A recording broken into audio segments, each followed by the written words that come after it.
Hello and welcome to another update video. In this video I want to cover API 3. API 3 seems to be breaking out at the moment out of this pattern, or at least it attempts to break out, and we want to cover it because this could be a pivotal moment for API 3.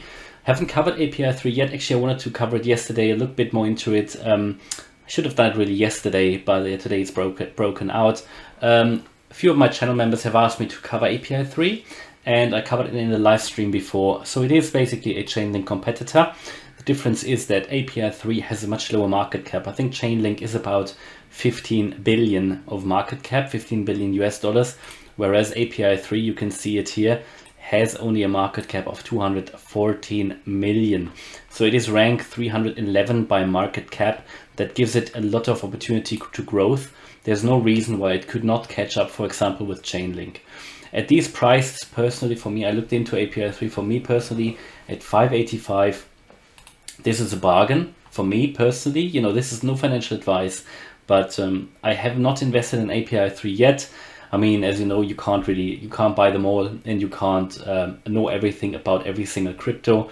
But together with Chainlink, this is one of the key cryptos for me also that will be there in the next 5 years. You know, if I look back, you know, for example, let's say 5 years in the future, I'm pretty sure API 3 will still be there. Now, I could be wrong, and again, this is no financial advice. It's only my opinion, but from everything that I read when I did my research, I would certainly say so. What makes this cryptocurrency very particularly interesting now, looking at the chart, is that we had, basically a descending trend line here, very similar to the trend line that we had on the VeChain chart. It really basically mirrors the VeChain chart before the VeChain breakout. Not 100%, but very similar. And also BNB, for example, broke out of the same pattern, and very other cryptocurrencies as well, for example Chainlink as well. So API 3 is lagging a little bit behind, and what we have here is, first of all, you know, different things. We've got a cup and handle. We do have an ascending triangle as well here.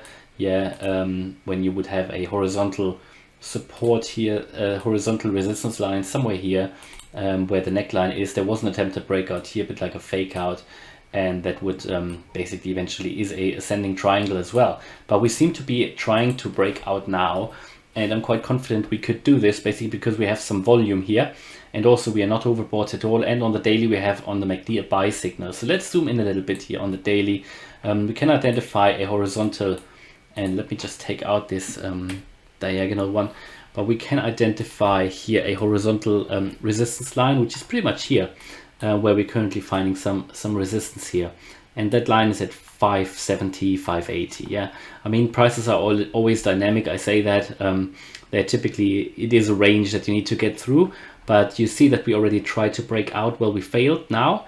Or actually, no, we are not failing. We seem to be breaking out now. So we broke out, do a retest currently of that level. So if we hold the 580, yeah, or even 570, we should be good. Look at the volume, it's very interesting. And after this video, I think I'm gonna buy some API 3 because I find it highly interesting, and it's likely that it will go up anyway in this out season anyway. And it is basically an oracle with an oracle technology, very interesting, providing real world, connecting the real world data and making it available for blockchains. You can see this cup and handle, and that will help us to get higher here. Well, we had a fake out here before, and of course it also depends on Bitcoin. If Bitcoin would suddenly crash down, I think we will go down as well, and we could then possibly drop to that ascending trend line that I've just shown you. So for example, we have an ascending triangle here, could possibly drop down to that one again, or even to that previous low here at 420. But even at these prices here, it's a really good price. You know, if we talk about $15, then maybe not so much anymore, but there is no reason why we couldn't get to that in the current alt season.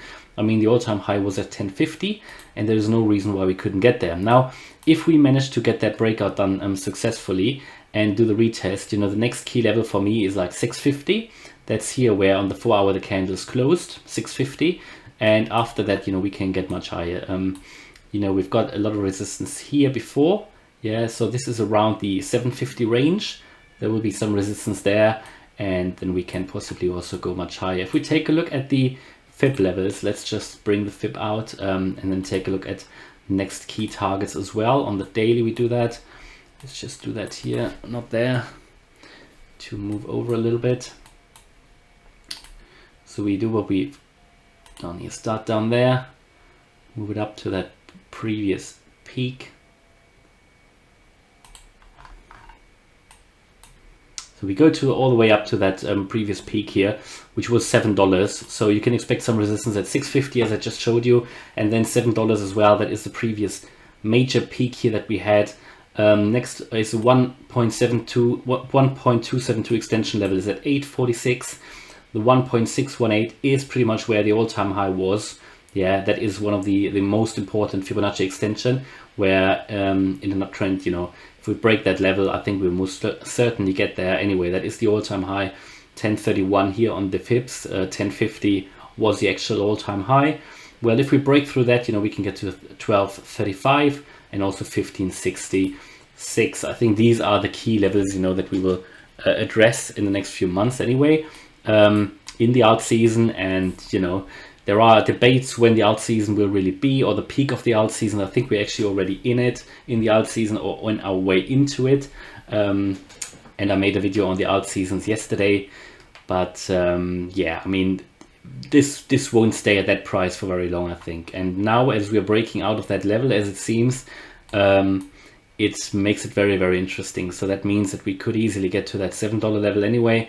650 is where those candles closed on the daily, on the 4 hour. Then $7 is where we had the wicks, and from there we will move our way up.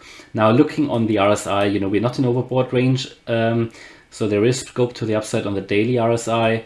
And also here we've made a buy signal. You can see that very weak now, but if we continue to hold that level at 580 or even 570, I think it's 580, then we should get a more clear buy signal, and that is where these the MACD line is crossing above the indicator line. So yeah, I'm very, very confident about API3. I think it's been lagging behind. Now it's finally breaking out, and I think it's the right time now to make the video, because this is now where the breakout happens. You know, no point doing gambling down here. So this is potentially a confirmed breakout now. Obviously need to watch if that retest here holds. It could be a fake out. If there's a fake out, we break back in. That's fine. That's what sometimes happens. But you know, we are above the 20-day moving average, which you've got here. We're above the 200, above the 50-day moving average, and it's not looking too bad. Honestly, it's looking quite good actually. And also, it seems like that we are just having here a golden cross, and you can see that here, where the blue line is crossing above the yellow one. That is going to happen in the next few days. That is a golden cross, where the shorter term moving average is crossing above the longer term one. So the 50 is crossing above the 200. And yeah, I'm gonna upload the video, and I'm gonna get some API3 on KuCoin, I guess. Yeah. All right. So hopefully you liked that video, and if you did, please smash the like button and subscribe. Thanks a lot for watching. Bye bye.